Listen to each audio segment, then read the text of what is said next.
Most leaders, they think that their team has a training problem, right? They just need to get that one more skill. They just need to refine that one more competency that they were giving them. Maybe they need customer service training. Maybe it's sales training. Maybe it's even time management training. And sometimes that is true. But what if the biggest thing that your team was missing wasn't another workshop? What if what they were missing was? I was talking to a leader in sales recently who told me that his team needed customer service training. And naturally, as I do, I asked him what was going on that told him that his team needed that. And he said that they just didn't seem like they had a lot of pep in them, right? They were kind of going through the motions. And every time he saw them, they were just sort of like out of energy. And he knows that that energy is contagious. And he was aware that there's a lot of changes going on in the organization. There's a lot of work to do, and none of that work was going to get done or get done well if people were coming with that sort of attitude. And the thing he said at the end really got me. He said, "No wonder our retention is slipping." So before we go any further with this, I want to say something. I want you to understand this. I agree with him, right? I agree that that energy matters. I agree that what they are bringing to their daily life at work and what they're bringing outside of work, honestly, too, impacts those customers. And it very well is impacting his retention numbers. But more than getting everything right, more than doing all of the right things, your attitude, everything that you're bringing to the challenge, to the problem, or even to those long to do lists that they have when there's so much work to get done, it is that energy and that attitude level that is going to change everything. Now, I have seen teams with average talent, right? These are not the people who are going to be getting the gold stars, but they can accomplish incredible things together because they have that belief, that energy, that attitude, that confidence that they are going to get there. It's not because they have the highest level of education. It's not because they have all the letters after their name. It's because they have this belief and energy that they can do it. And I've seen incredibly talented teams struggle because they show up defeated before it's even started. We are thick into baseball season right now, and you can see that with the kids on the field too, right? There's some kids that just were not blessed with that same level of talent, but they bring the effort and the grit every single day. And it's those kids, not the ones that just can miraculously hit the ball. It's those kids with the grit and the right attitude, the right motivations that go on to win those championships. It's those that we go on to make the movies about, right? Because your energy matters. But here is where the disconnect is. Because what he was thinking was that the energy that they were bringing, right, that sort of lackluster effort that he saw from them on a day to day, it meant that they needed training. He thought that that meant that they needed to go back to basics. They need to relearn all of those skills. When what they actually needed was something that was so much smaller, but more powerful. So I could have delivered a workshop on customer service. I could have turned it into this really comprehensive program that he wanted where they were learning something and then doing some role play. We would do some coaching. All of those things can be extremely valuable. And I do that in some organizations. But they looked at that as being the silver bullet that was going to cure all of the problems. And like Alex Hormozy would say, they don't need a silver bullet. What they need is a million golden BBs. Now, how would they get those BBs? They couldn't get them directly from me. Those people they don't want that sort of impact from me, from this outside person. Do you know where they want it from? Do you know where your team wants that consistent touch? They want it from you, my friend. They want it from their direct leader. And now, before you think that I'm saying that this poor energy, this lackluster results, all of these, loss of customers, the slipping retention that this leader was seeing, and the impacts that you're seeing in your own organization, before you think that I am saying that this is all your fault, that this was all his fault, that is not where I'm going, right? But I do want to challenge something. And I know if you've been around a while, you've probably heard this stat from me. If you know the organization Gallup, Gallup is a international survey company. They look at employee engagement all across the world. And one thing that they see consistently in multiple organizations over multiple years is that roughly 70% of employee engagement, 70%, that's a big, big, big number there, right? 70% of employee engagement is not coming from the skills they have. It's not coming from if they have a best friend at work. It's not coming from whether or not they've had all the right training. It's coming from the relationship that they have with their manager. And that means if your employees, right, if your employees are excited about their work, if they are connected to the mission, if they're willing to go the extra mile, then you likely created that feeling in them. You have 70% of the weight in that. And that's amazing. But if they're disconnected, if they're disengaged, if they are simply just going through the motions without the pep that leader talked about, you probably played a pretty significant role in that too. No, it's not because you're a bad leader, but it's because your team experiences your leadership every single day. And so they see when you're tired. They see when those changes are taking a toll on you. They see when that long, long to-do list is stressing you out.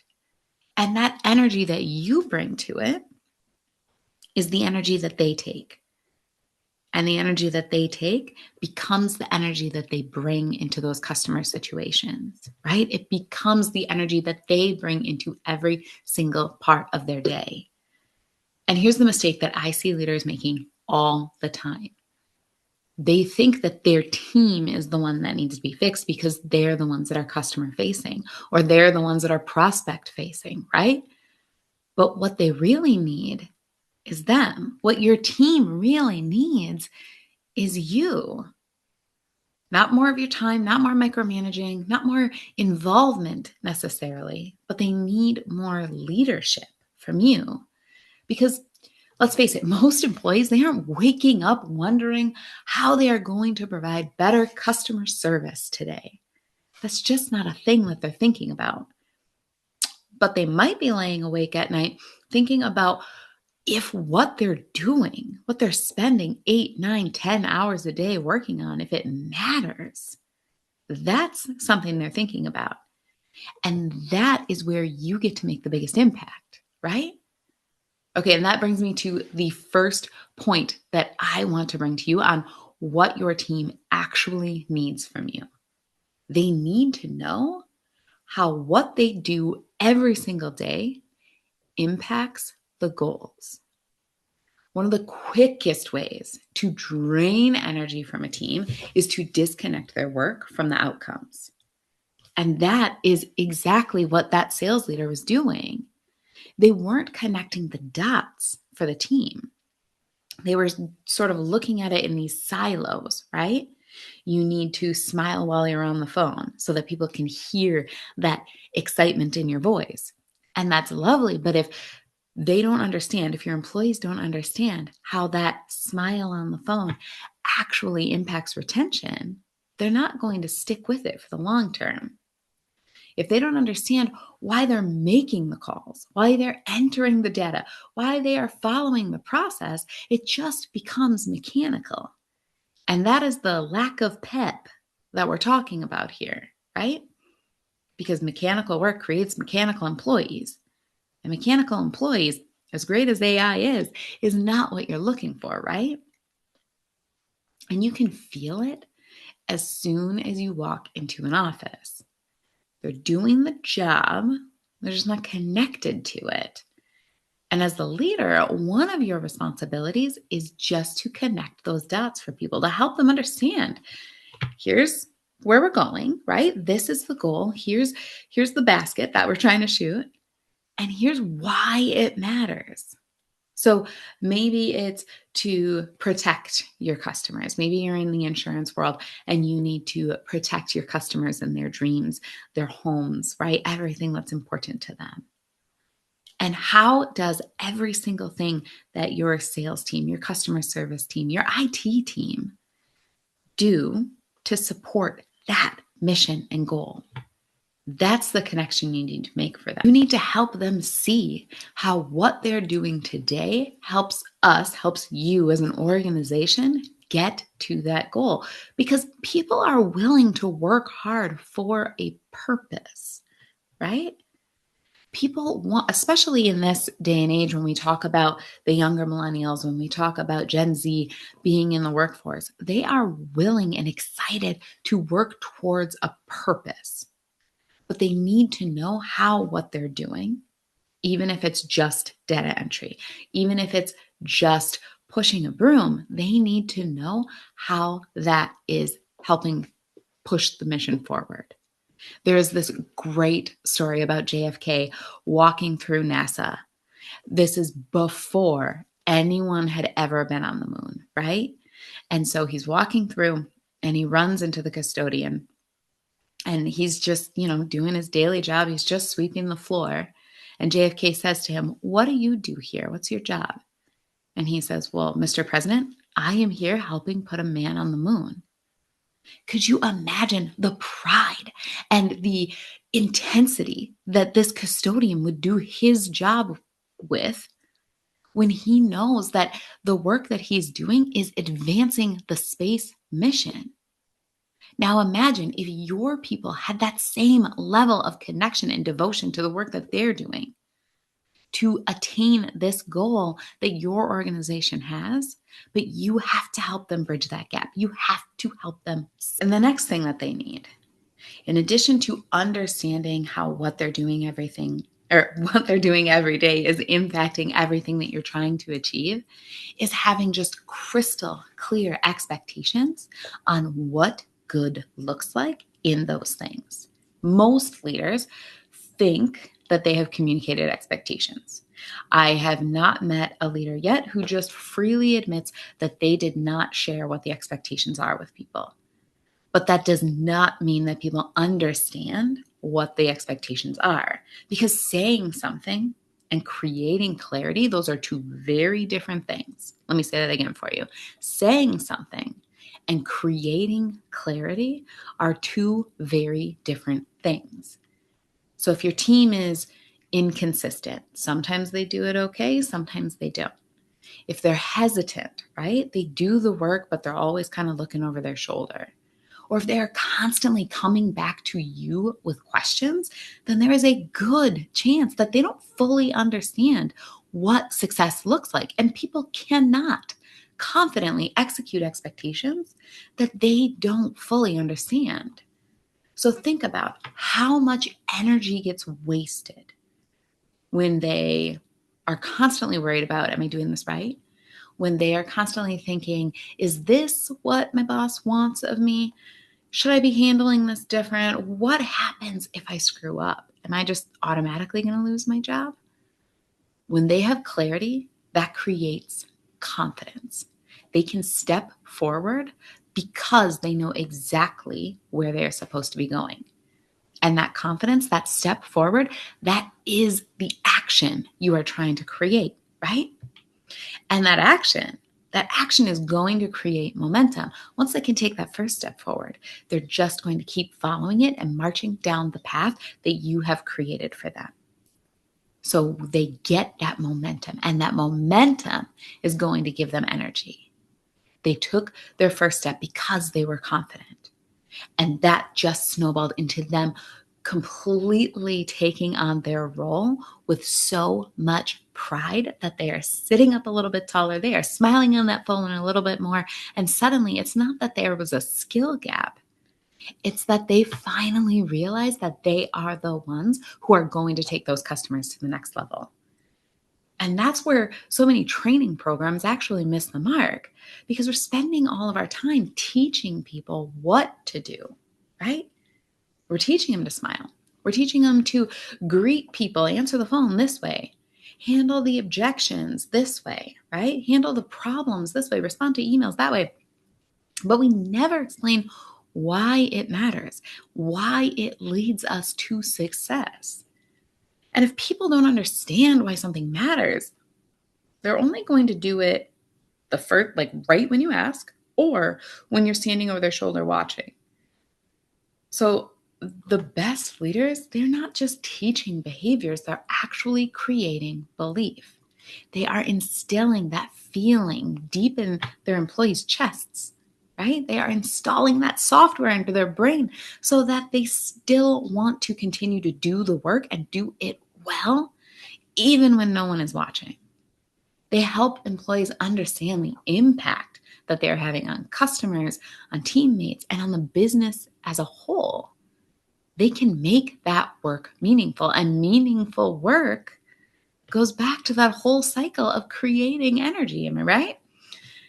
Now, that is why leadership development matters so much.